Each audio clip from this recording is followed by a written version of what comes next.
Go sure fit. Yeah, yeah. Go girl. Show 'em, show 'em. Go sure fit Johnson. This is your world. Now pose for 'em. Show 'em behind the scenes. Show 'em your long hair, even when it's weave. Show 'em your makeup. Show 'em your real life. Yeah, with the flaws, those DIYs and fashion hauls. I am SureFit Johnson. Subscribe to my channel and hit the bell alerts.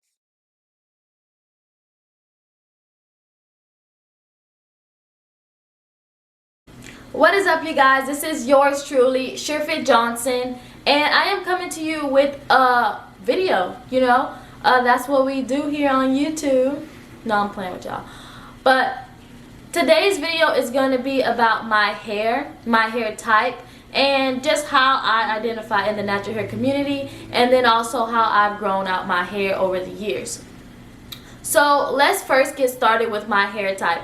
I believe that I have 4B, 4C hair. My hair also has some damage to it from dyeing my hair a lot. I no longer dye my hair, but I used to dye my hair like literally all the time, and it gave me some weak curls, some weak strands, and then it just made them look like super loose. So I always post videos and I describe my hair as 4B, 4C, and people want to tell me like, girl, your hair is not 4C. Girl, your hair is not 4B. Your hair is wavy, this and that. And I'm like, first of all, you don't live on my hair, so how you gonna tell me? So I thought I would come to you guys with my hair looking unruly, looking crazy, so you can see like my hair is definitely 4C. This is my hair with absolutely no product on it. This is my hair air dried, and my coils and my curls are just like my hair is huge. I have this big afro, and I don't usually wear my hair like this. I do put in products. I do put in items that work for my hair to make my hair shiny, to make my curls defined, to give me volume. I do all that stuff. And so that's why my hair doesn't look as 4C as some people. And anytime I do a video, I don't really do videos on dry hair. And so that's why you can't tell. People that do have curly hair that is wavy, that is in the 3 areas and above, their hair grows down long. My hair grows out big. And so no matter what, I never see the length unless I use some type of heat styling. However, I live in Texas, so it doesn't last for long. If I straighten my hair, if I steam out my hair, whatever I do, it's gonna revert back to big. And so I use gels, I use butters, I use creams to give myself a more maintenance curl. I don't really go for this big look. I did get a lot of compliments on this look, however, so I'm thinking like, I don't know. But I like definition, and right now I have none. And to me, my hair looks crazy. But like I said, I've been going to stores like Target and Walmart, and like natural hair people have been stopping me, telling me they like my hair. I don't know if they being like for real, or are they serious? So in this video, I am going to tell you guys some tips and some tricks on how I grew my naturally long, big 4B, 4C hair. And any 4A texture that you see in my hair is literally from color damage. The first tip is something that you probably don't want to hear and you don't care about, and that is patience, my friend. Patience, learning, and understanding your hair. And I say that because I have been natural for a long time. And I say natural because I've been texturized, I've been permed, I've been like I've gone back and forth and through the weave of, do I really want to do this with myself? Do I really want to have this hair like this? Because I'm so used to being permed. Can I just texlax my hair? Give me a looser curl? I'm finally at the stage where I'm like, okay, I can deal with the hair that's growing out of my head. Like, I can't wait till all the hair in my head is the way it's supposed to be. Because right now, like I said, it's damaged. So the first thing is patience. Learn your hair texture. It's really hard when you're watching YouTube videos to find someone who has hair and that looks like you, because you want to go and use the same products as them, right? That may not work for you. So for me, I got products, you know, but I wouldn't overbuy products. I would buy a styler, I would buy a cream, a type of oil, a type of gel, shampoo, and conditioner, and I would let that run its course, see if it worked for me or if it didn't. Once it ran out, I would go get something else.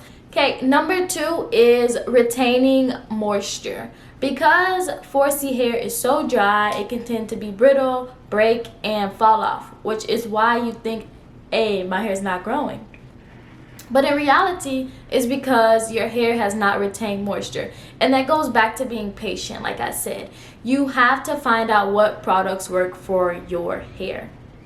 Okay? Because what works for her, him, this and the third may not work for your hair. And so if it's not working, it's not retaining moisture. If you, at the end of the day, still don't have the shine that you had on your hair is not retaining the moisture.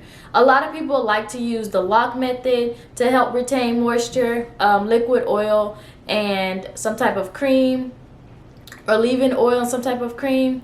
Just figure out what works best for your hair, and that goes by trial and error. We have oils in our scalp, and if you have straighter hair, it can make its way down. And because our hair is so coily, so whatever you want to call this, it does not make it down to the ends, and that's why we have to add extra oil to retain that moisture. Number 3 comes in with shampooing.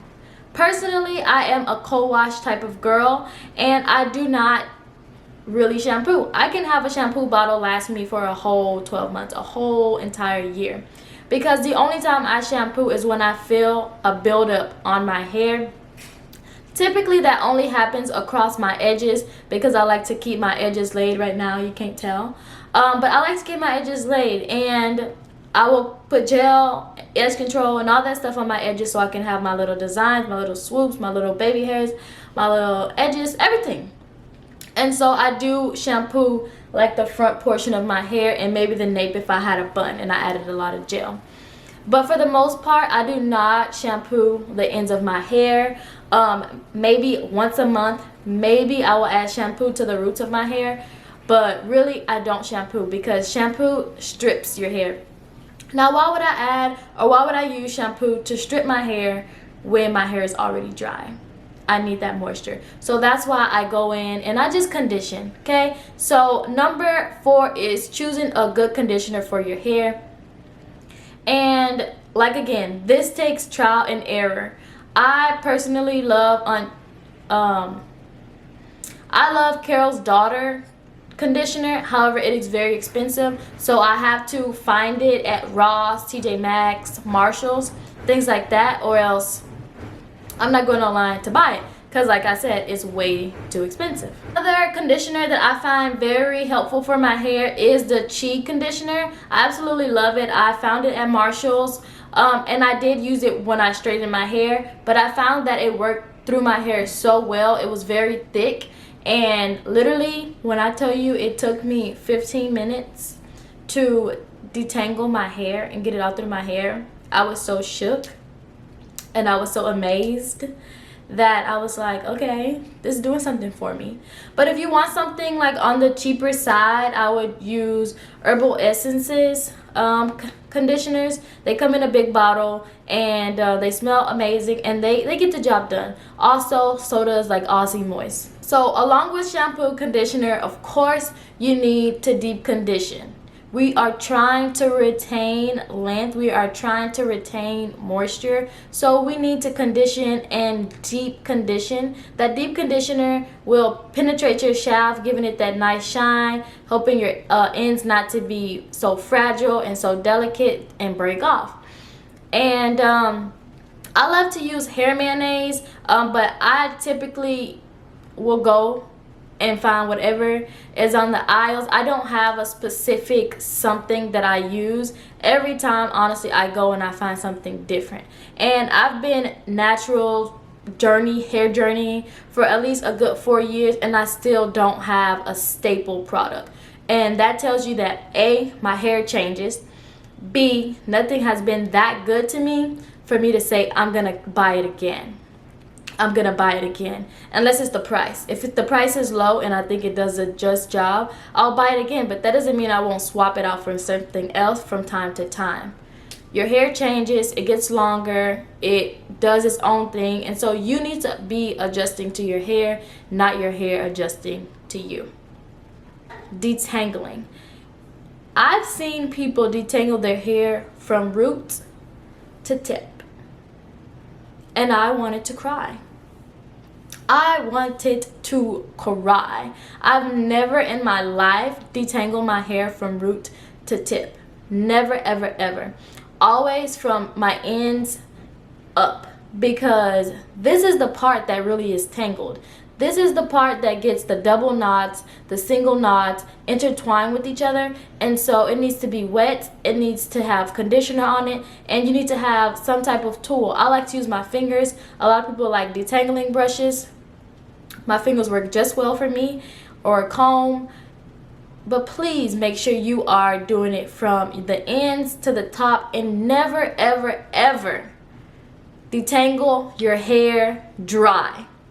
I had to tell my best friend that. She's natural, she's new to being natural, and she was detangling her hair on dry hair, and Lord have mercy, don't do that. Okay, another thing you want to make sure that you do is avoid over styling your hair. Like, avoid it at all costs. Leave your hands out of your hair. Say it with me. Leave my hands out of my hair. Okay? You want to make sure you are not overstyling your hair. You don't need a new hairstyle Monday, Tuesday, Wednesday, Thursday, Friday, and leave it alone on the weekend because you're going to be sitting at home. That's too much. It's way too much. Personally, I like to do a week at a time to style my hair, or if I have braids, 3 to 4 weeks. 3 to 4 weeks, 2 weeks.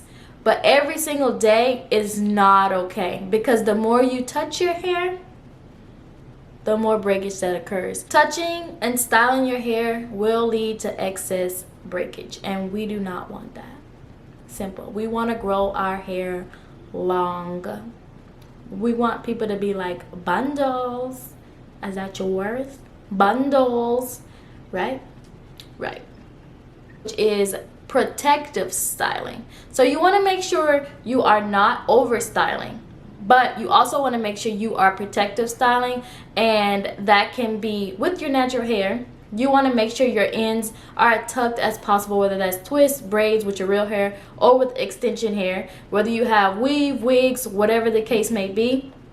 You want to have your hair in some type of protective style. I think the style should last at least a week before you take it out, and it's simple as that. So if you like to wear your hair out and big and whatnot, and you have 4C hair, honestly, it's not the best thing ever to do. On occasion, yes, but again, if you're trying to retain length, it's really not beneficial for you. Always style your hair with shrinkage in mind. I have friends who have 3C hair, who have type 3 hair, type 4A hair, and they're like, wow, your hair is long. Your hair is longer than mine, but your hair shrinks up so bad. And it really does bother me, you guys, that my hair is to my waist and curly. My hair does not even touch my shoulders. It does bother me. I'm like, I've done all this work, I've been wasting all this time, and this is how my hair wants to repay me, by not touching my shoulders. I'll still look like I don't have no hair. But that's not the way my hair grows. It grows out and it doesn't grow down. And I had to come with that realization. So style with shrinkage in mind. I live in Houston, Texas. It's hot and it's humid. So no matter what type of style I have my hair down in, it's going to revert. It's going to shrink up. So if I want to wear my hair straight, it has to be cold outside. It can't be raining. I have to plan like perfectly. Right? I have to plan for that.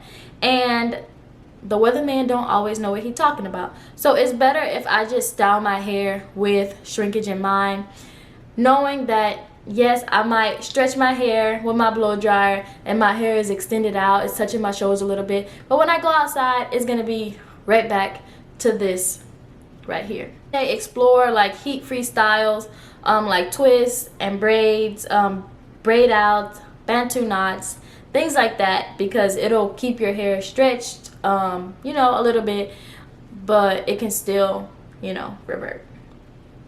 So last but not least is to love, adore, engage in your 4C hair.